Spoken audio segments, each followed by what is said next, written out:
आज गोल्ड और सिल्वर में वापस से अच्छी रफ्तार दिख रही है। सोना फिर से रिकॉर्ड के बेहद करीब जा चुका है। घरेलू बाजार में चांदी भी रिकॉर्ड से बहुत ज़्यादा दूर नहीं है।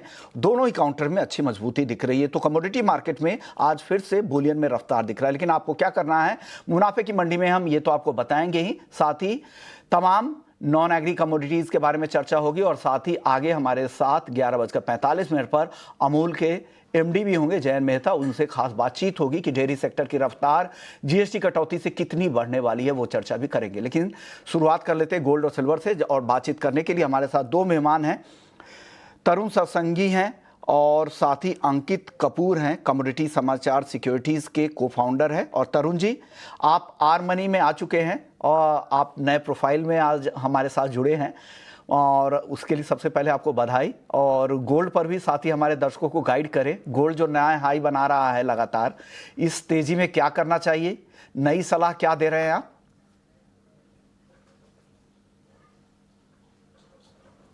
तरुण जी, आपसे मेरा सवाल था। जी Vishwamohan ji, good morning. Good morning sir. क्या सवाल था विश्वमोहन जी? मैं गोल्ड पर आपसे सवाल पूछ रहा था कि गोल्ड में क्या करना चाहिए, रिकॉर्ड स्तरों के आसपास भाव है और कितनी तेजी यहां से और दिख रही है या कुछ मुनाफा वसूली का भी डर है? आज एक अहम आंकड़ा भी है नॉन फार्म पेरोल का, उससे पहले क्या करना चाहिए गोल्ड में? या सी हमने देखा गोल्ड के अंदर लास्ट 7 to 10 डेज के अंदर काफी वोपिंग जंप आया है। उसके पीछे ये रीजन रहा कि अल्टीमेटली कहीं ना कहीं टू सपोर्ट द इकोनॉमी जो यूएस फेडरल बैंक है सितंबर 17 की मीटिंग में इंटरेस्ट रेट 25 बेसिस पॉइंट से कट करेगा। प्लस जिस तरीके से कल हमने देखा एडीपी एम्प्लॉयमेंट के नंबर काफी वीकर आए, वो ये शो करते हैं कहीं ना कहीं जो यूएस का इकोनॉमी है वो कहीं ना कहीं मांग रहा है रेट कट। देखा हमने कि फायरिंग ज्यादा हुई यूएस के अंदर, साइमल्टेनियसली कम जॉब मिले और जिसकी कारण से अल्टीमेटली जो आज भी नॉन फार्म पेरोल आना है वो वीकर आना है। अगर वो वीकर ट्रेजेक्टरी में आता है तो ये क्लैरिटी हो जाएगी not only in September, by the end of this year there could be further rate cut, probably 2 to 3 rate cut हो सकते हैं। यही कारण है हमने गोल्ड के अंदर एक तरफा तेजी आते हुए देखा। अपार्ट फ्रॉम दैट जो geopolitical tensions already supporting factor है, Trump tariff uncertainty already fuel कर रही थी गोल्ड की रैली को। और हमने हिस्टोरिकली देखा है जब जब रेट कट होते हैं गोल्ड के प्राइस में तेजी देखने को मिलती है। ऑलरेडी प्रीवियस रिकॉर्ड हाई को ब्रेक किया और जो 4 मंथ्स का कंसोलिडेशन था वो एंड हो चुका है। मुझे ऐसा लगता है 3510 जो कि कल का लो है, वहां से काफी अच्छा रिकवरी आया। उसके नीचे जब तक प्राइस डेली बेसिस पे क्लोज नहीं देंगे शॉर्ट टर्म में करेक्शन देखने को नहीं मिलेगा। 3580 उसके ऊपर गए जो कि रिकॉर्ड हाई कल 3578 था, तो हो सकता है $50 to $70 अपसाइड फर्दर देखने को मिले। डेटा वीक आएगा तो there could be a strong upthrust in the evening session. और डेटा अगर एक्सपेक्टेशन से थोड़ा सा भी बेटर आता है तो मे भी प्रॉफिट बुकिंग आ जाए, बट रिवर्सल गोल्ड के अंदर तभी होगा जब ऑन अ डेली बेसिस 3510 के नीचे प्राइस क्लोज देंगे। जी विश्वमोहन जी। एक अहम लेवल है, अगर उसके नीचे अगर आता है उसके बाद ही रिवर्सल जो ट्रेंड दिख रहा है उसमें आएगा। आज के लिए डेटा अहम है। अगर कमजोर डेटा आते हैं, लेबर मार्केट को लेकर नरमी के संकेत मिलते हो तो डेफिनेटली गोल्ड को सपोर्ट मिलेगा, क्योंकि यहाँ पर ब्याज दरें घटने की संभावनाएं आगे और भी तेज होंगी। इस साल 3 कटौती की संभावनाएं बाजार मान के चल रहा है और सितंबर की कटौती में कहा जा रहा है कि 98% ट्रेडर्स मान रहे हैं कि यहाँ पर 4.25% की कटौती हो सकती है। बाजार इसको डिस्काउंट कर चुका है। आप बताइए अंकित जी, क्या सलाह देंगे? सोना और चांदी क्या खरीदना चाहिए आज के दिन या दोनों खरीद ले? नमस्कार विष्णु जी और सभी नमस्कार दर्शकों सर। को शिक्षक दिवस की बहुत बहुत शुभकामनाएं। आपको भी बहुत बहुत सर। ओवरऑल जी बिल्कुल। ओवरऑल ट्रेंड बात करें तो हमने जब लास्ट टाइम फ्राइडे को बात करी थी तो 3420 के ऊपर मैंने बाइंग रिकमेंडेशन करी थी $3660 के लिए। अगर देखा जाए तो वहां से करीब करीब 120 पॉइंट 130 पॉइंट की हमने तेजी देखी है। ओवरऑल ट्रेंड अभी भी इसके अंदर पॉजिटिव बना हुआ है। कोई गिरावट अगर मिलती है, हमने बहुत टाइम से एक देखा था रेजिस्टेंस जोन था जो $3450 से $3500 के एक बीच में रेजिस्टेंस जोन काफी इंपॉर्टेंट बना हुआ था, वही एक सपोर्ट जोन बन गया है। आने वाले टाइम में कोई भी अगर गिरावट मिलती है वापस से $3500 $3480 के बीच में, तो एक पोजिशनल खरीदारी वापस से बनेगी। पोजिशनल स्टॉप लॉस 3400 का ही रहेगा, लेकिन आने वाले टाइम में $3660 तक के टारगेट्स देखने को मिल सकते हैं। आज हम देख रहे हैं रुपए के अंदर वापस से कमजोरी देखने को मिली है। लास्ट टाइम में हमने बात करी थी 88 के ऊपर इसने अच्छा ब्रेकआउट दिया है।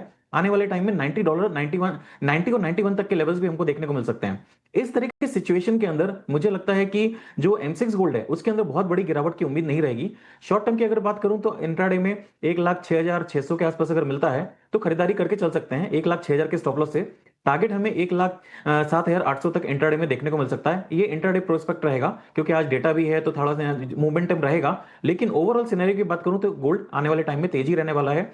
सिल्वर में सभी बहुत ज्यादा पॉजिटिव हैं, लेकिन गोल्ड को बहुत ज्यादा अंडर एस्टिमेट करा जा रहा था पहले भी। मुझे लगता है कि आने वाले टाइम में अगर ये 38 3900 को भी क्रॉस कर जाएगा तो कोई बड़ी बात नहीं होगी। और चांदी सर, चांदी भी काफी मजबूत आ रही है, क्रेज काफी बढ़ा है चांदी को लेकर, आगे भी ये तेज रहेगी क्या? जी बिल्कुल, चांदी के अंदर ट्रेंड पॉजिटिव बना हुआ है। मुझे लगता है कि जिस तरह से गोल्ड सिल्वर रेशियो 87 87.50 के पास वापस आ गया था, अब यहां से वापस से इसका जो नेगेटिव टर्न है वापस होगा और आने वाले टाइम में हम 82 से 80 तक के टारगेट देखने को मिलेंगे।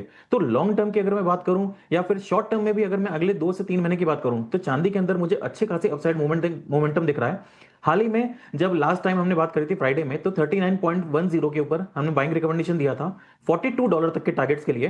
41.50 का तो इसने ऑलरेडी लगा दिया है। अब इनमें सारे लेवल्स जो स्पॉट की बात कर रहा हूं, अब 41.50 क्रॉस करेगा तो फर्दर अपसाइड रैली हमें 44 45 तक के भी देखने को मिलेंगे। ये सिल्वर की तेजी मुझे लगता है कि थोड़ी सी अग्रेसिव रहने वाली है।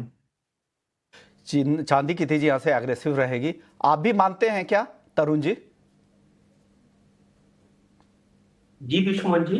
चांदी पर मैं जान रहा हूं कि चांदी पे जैसा अंकित जी कह रहे थे कि एग्रेसिव यहाँ पे ज्यादा ट्रेडर दिख रहे हैं, खरीदार ज्यादा दिख रहे हैं, चांदी की चाल आपको कैसी दिख रही है? सी अल्टीमेटली देखिए यहाँ पे ना सिल्वर को डबल सपोर्ट मिलेगा। ऑलरेडी हम देख रहे हैं कि गोल्ड के प्राइस में काफी अच्छा रैली आया है एंड सिल्वर टिपिकली गोल्ड के साथ ट्रेड करती है।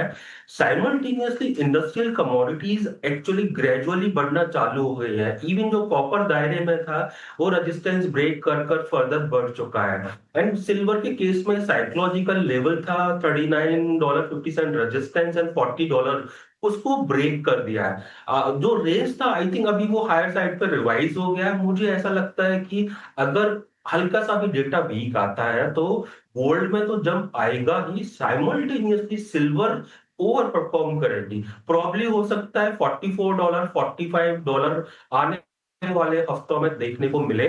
और डोमेस्टिक मार्केट की बात करता हूँ, आई थिंक 1,17,000 काफी अच्छा रेजिस्टेंस बना हुआ था, उसको ब्रेक किया प्राइस ने। नाउ काफी अच्छा रैली भी लिया। 1,20,000 अभी काफी अच्छा सपोर्ट है डोमेस्टिक मार्केट में।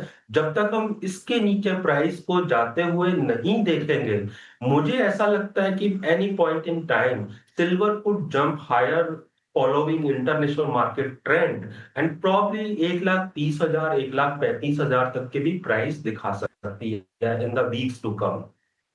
व्यू सोने और चांदी को लेकर निकल कर आ रही है।